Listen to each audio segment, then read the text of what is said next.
Continuamos en Historia Antigua de la Península Ibérica, el primer parcial en la UNED. Estamos en el tema tercero, la segunda parte. La Odisea. En época de la gran colonización griega, descubre a los fenicios como hábiles navegantes, expertos comerciantes y piratas. También indica esta obra que los comerciantes fenicios empleaban un año entero en vender su cargamento. El comercio de los mercaderes fenicios con tartesos debía ser más constante y encontrarse en manos particulares. Probablemente el Heracleión gaditano desempeñó un papel importante en el comercio con tartesos, comercio que por otra parte debió ser de intercambio, no monetal, pues Tartesos no conocía las monedas. Probablemente muchos de los objetos que los arqueólogos encuentran depositados en las tumbas tartésicas eran dones regalados por los fenicios a la aristocracia de Tartesos. Seguramente eran utilizados como medios de intercambio. Los reyezuelos y la nobleza tartésica recibían estos regalos y los intercambiaban por minerales, esclavos y salazones. Los fenicios estaban interesados en obtener esclavos, probablemente de Tartesos. Los bienes cedidos a los tartesios serían muy variados: bronce, trípodes, calderos, vasos de alabastro o de cristal de roca, joyas, amuletos, marfiles, telas y posiblemente también el vino y el aceite, introducidos en Tartesos por los fenicios. Otro tipo de producto de intercambio eran las joyas, ya que los fenicios tenían fama de ser hábiles orfebres. Los comerciantes fenicios de Siria intercambiaban joyas, collares, objetos de adorno, etc. para las mujeres. Los alabastrones de Huelva, de Carmona, nos dan a conocer que los perfumes eran otro de los productos que introdujeron los fenicios y con los cuales comerciaban. El incienso también fue un producto de comercio fenicio, como se desprende de la presencia de quema, perfumes en Huelva, Cástulo, etc. Es probable que estos bienes circulasen en Tartesos como dinero. Estos regalos en principio eran símbolos de riqueza, de prestigio y de tesaurización. A estos regalos y al comercio se debe la aparición de un periodo orientalizante en Tartesos. Este reino comerció mucho más intensamente con los fenicios que con los griegos. Los objetos griegos en Tartesos, salvo en Huelva y en Málaga, donde la cerámica griega era abundante, son muy escasos en número. En lo que respecta a la comercialización del estaño atlántico, uno de los principales productos buscados por los fenicios en Occidente, J. Alvar sostiene que se trata de una actividad compleja, que se realizaría por una doble vía. Los tartesios seguirían una ruta terrestre, la posterior Vía de la Plata, a través de la cual drenarían la producción procedente del noroeste, mediante un comercio extremadamente segmentado responsable de la distribución de los materiales orientalizantes en el interior. En cuanto a la producción artesanal, en Tartesos, es muy evidente el sello fenicio en estas obras, así como vemos el artesanado de Tartesos, que produjo una gran cantidad de bronces, siendo difícil conocer las piezas que salieron de talleres fenicios, probablemente asentados en Cádiz, de artesanos indígenas o de importaciones. Uno de los bronces de mejor arte y técnica es la cierva del Museo Británico, trabajada en hueco y formada de varias piezas ensambladas, según la técnica de trabajar el bronce en la Grecia arcaica. En Tartesos se utilizaron grandes calderos de bronce, de lejano origen asirio, muy de moda en el periodo arcaico. Cuencos semejantes a las pateras fenicias han aparecido en Cástulo con el caldero decorado por los astartes. Los artesanos tartesios produjeron una gran cantidad de jarros en plata y bronce, utilizados en los rituales funerarios, al igual que los llamados braserillos, donde probablemente se quemaban perfumes. De esta misma época se conocen varios broches de cinturón decorados con motivos orientales. Esta decoración de broches, aparecidos en diferentes lugares, indica cómo el influjo fenicio fue extenso y profundo, y afectó a la decoración de los más variados objetos. La orfebrería tartésica se desarrolló profundamente, siguiendo técnicas fenicias. Produjeron gran cantidad de piezas, y que debieron de ser objeto de regalo a jefecillos locales, y su fabricación se piensa que fue en talleres peninsulares. Dos grandes conjuntos de joyas se conservan. El más antiguo procede de la Aliseda y se fecha en torno al 600 a.C., y el segundo se fecha posterior, del 600 al 550 a.C., y apareció en el Caramboro. Hablemos de la base de la población. Junto a la élite dominante existía una masa poco articulada en proceso de estratificación de la que desconocemos si tenía acceso a la riqueza. Parece que en el mundo tartésico se desconocía el concepto de esclavitud. No se puede hablar de un urbanismo, aunque desde el periodo orientalizante se registre un cambio. Aunque se había superado la organización tribal, tampoco podemos hablar de un estado pleno. Se registran cambios significativos en el hábitat, con viviendas más sólidas, de planta rectangular al estilo fenicio, junto con un aumento del tamaño de los asentamientos.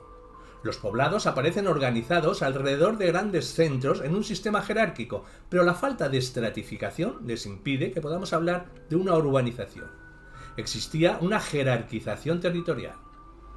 En cuanto a la organización política, la realeza tartésica, aunque autores griegos hacen referencia a una monarquía en un reino centralizado, lo cierto es que son varias las hipótesis que demuestran lo contrario.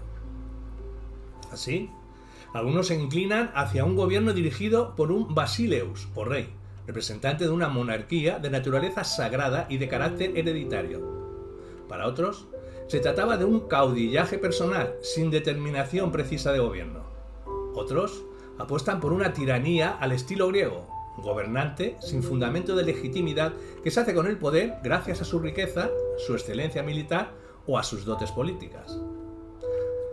Así que no podemos hablar de un sistema monárquico y mucho menos de un reino centralizado. Se trataría de una pluralidad de territorios sin unificación desde el punto de vista político. Serían unas jefaturas complejas, es decir, una sociedad gobernada por un representante de los grupos elitistas de carácter aristocrático que comienzan a ejecutar una especie de centralización en territorios donde comienzan a ejercer un incipiente control político. Serían personajes destacados de las aristocracias locales, gracias a los beneficios derivados del comercio. Los griegos los denominarían simbólicamente como Argantorio, el hombre de la plata, con un largo reinado de 80 años, los cuales se corresponden con el periodo en el que se prosperan las actividades comerciales griegas con el suroeste peninsular. Como ha señalado Escacena, la sociedad tartésica, prefenicia, estaba configurada por aristocracias guerreras, donde los jefes de los grupos parentales basaban su riqueza en la posesión ganadera y en el control de las rutas que comunicaban unas zonas con otras y abrían los circuitos a las producciones metalúrgicas atlánticas. Algunos de sus símbolos más representativos fueron las estelas del suroeste, donde algunos de estos jefes fueron representados con toda la parafernalia externa que revelaba su posición privilegiada. Todo ello en poblados construidos con pequeñas agrupaciones sencillas de cabaña dispersas por el territorio. Coincidiendo con la llegada de los fenicios, aunque en una tendencia que comienza en tiempos inmediatamente anteriores, se aprecia un cambio de estrategia hacia la producción agrícola, que va provocando el avance de las poblaciones hacia la zona de suelos más productivos. La propia tendencia interna en este sentido y la existencia de un mercado que permite comercializar excedentes mineros, agrícolas y ganaderos provoca una reactivación de las sociedades de agricultores y la pérdida paulatina de los esquemas propios de las sociedades ganaderas, como por ejemplo la pérdida de las estelas del suroeste, que van dejando de levantarse y son sustituidas por nuevas fórmulas de expresión social como los cementerios. La vida campesina se complementa además con innovaciones de diverso tipo, como la explotación sistemática de la vid y el olivo, además de los cereales, y con la introducción de los animales domésticos como el gallo o el asno, que suponen una ayuda y un complemento a la producción, el uso de utensilios de hierro.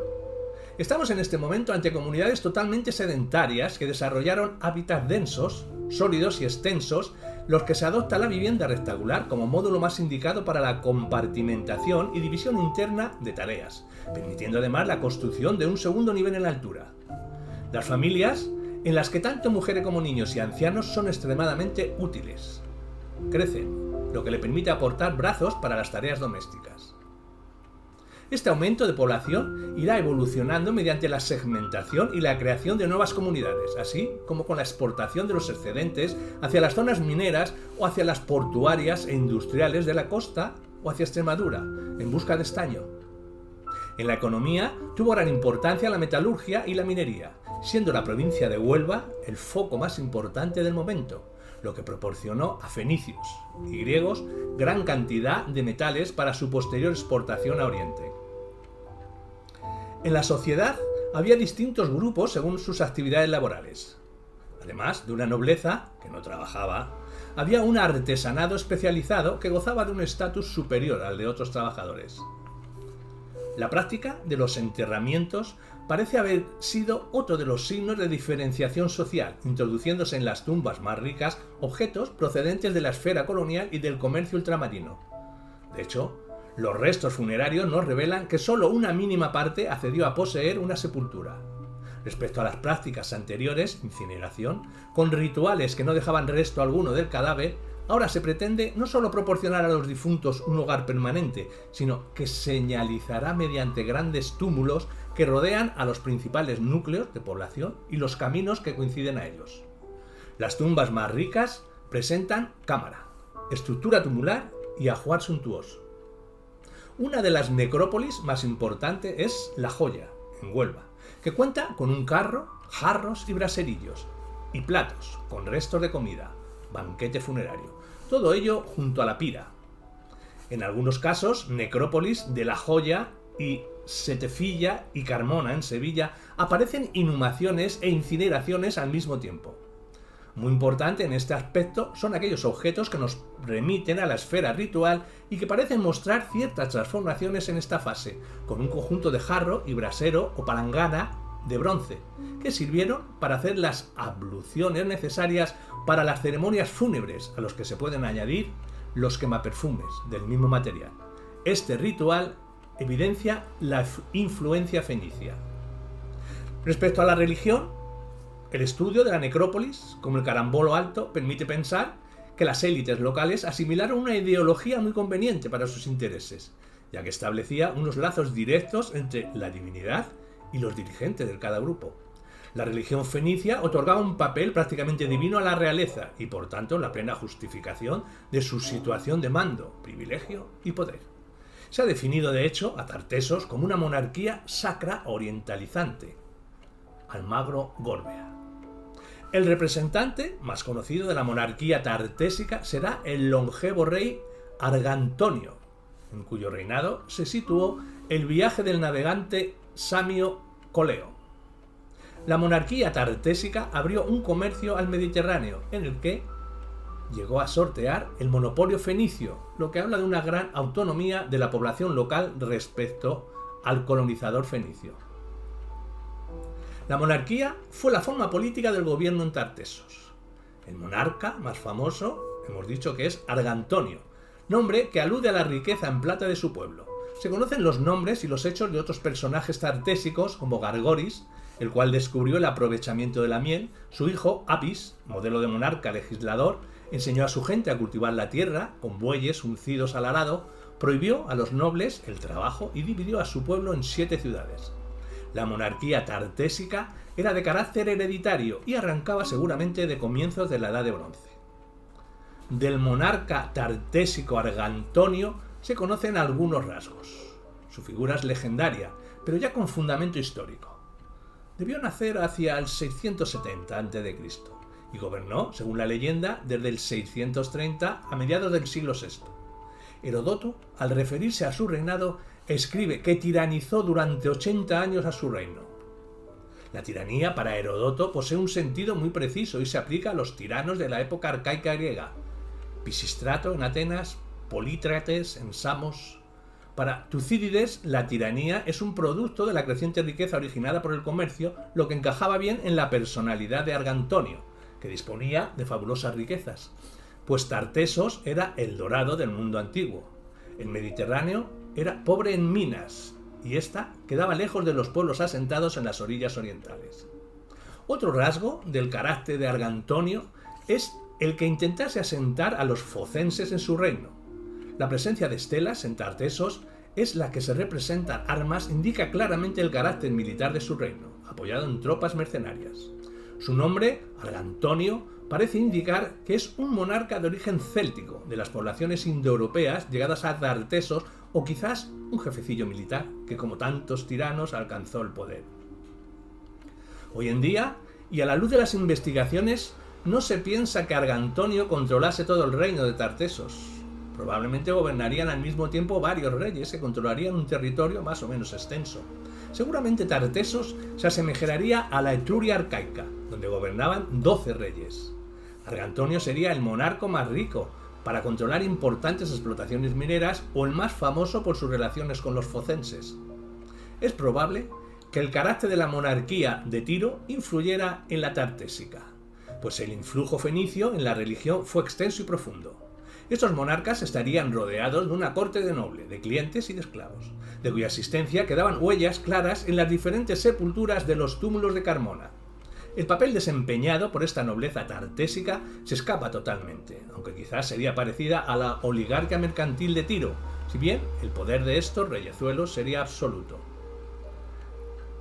El lujo que rodeaba a estos monarcas era grande. Así lo indica la riqueza de los túmulos Carmona. Vivían al igual que los aristócratas, rodeados de productos orientales que les proporcionaban los fenicios desde la costa, los tesoros del Carambolo o del Cortijo de Évora, o de la Aliseda, o lo que más nos referimos más adelante son pruebas de una gran riqueza y de su preferencia por los modelos importados. La suntuosidad es otra de las características de estos reyezuelos. Probablemente estuvieron divinizados, como se desprende de las grandes tumbas, pues parecen indicar que fueron las sepulturas de importantes personajes heroizados. De las ciudades diremos que, aunque se ha buscado afanosamente la existencia o indicios de ella, de la ciudad de Tartesos poco se ha hallado. Se acepta que quizá ciudades de origen turdetano y que serían ciudades romanas pudieron ser núcleos de población y centros de poder político y económico tartésico. Hispalis, Sevilla, Asta Regia, Jerez, Carmo, Carmona, Urso, Osuna, Onova, Huelva, Córdoba, Córdoba.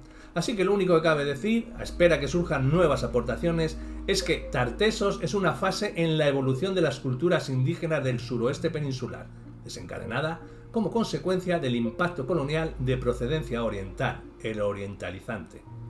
Solo se conocen, y parcialmente, poblados modestos como el del Cerro Macareno o el Carambolo en Sevilla, con casas cuadrangulares de varias estancias en piedra, adobe y tapial, con cubiertas de madera y fibras vegetales. Este tipo de vivienda se generaliza y sustituye a las casas circulares de las fases más antiguas. Tenemos documentadas fortificaciones en Tejada la Vieja, Huelva, con murallas y torres circulares, y en Setefilla, en Sevilla, con 2 lienzos paralelos de muralla. En cuanto a la arqueología tartésica, los restos materiales, diremos que existe gran cantidad de material arqueológico que nos habla de la presencia de gentes orientales en nuestras tierras. Estos introdujeron novedades como la metalurgia del hierro y el torno alfarero, el cultivo de la vid y el olivo y la escritura. Si es aceptable el influjo orientalizante en el ámbito material, no se puede afirmar con tanta rotundidad que esto ocurriese en el ámbito social. Más bien, habría que afirmar que se trató de un intercambio mutuo de conocimientos entre fenicios e indígenas. Se hace difícil la distinción entre un objeto realizado a manos fenicias de uno a manos indígenas. Esto queda patente en la cerámica, aunque es en la joyería de oro y plata junto con la artesanía de marfil donde se demuestra la adopción tanto de técnicas como de diseños orientales. Eso sí, la inclusión de elementos indígenas define un estilo tartésico propio, individualizado de otras manifestaciones orientalizantes mediterráneas.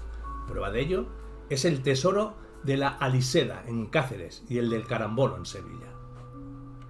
La orfebrería fue importante, con influencia fenicia, tanto en formas como en técnicas y decoración. El granulado, la filigrana y el repujado se aprecian en el conjunto de joyas de oro de los tesoros de Aliseda, Cáceres, 600 a.C., y en el Carambolo en Sevilla, de 600 a 550 a.C., con brazaletes, arracadas, collares, diademas, que responden al refinado lujo oriental. También eran apreciados los productos de la toréutica, con bronces de gran calidad, como es el caso de los jarros y los braserillos, con asas, usados en rituales funerarios. Estos jarros suelen presentar perfil piriforme, boca plana, en forma de trébol, y asas unidas al recipiente por palmetas. Este tipo se constata en Grecia, Etruria, Chipre y Fenicia.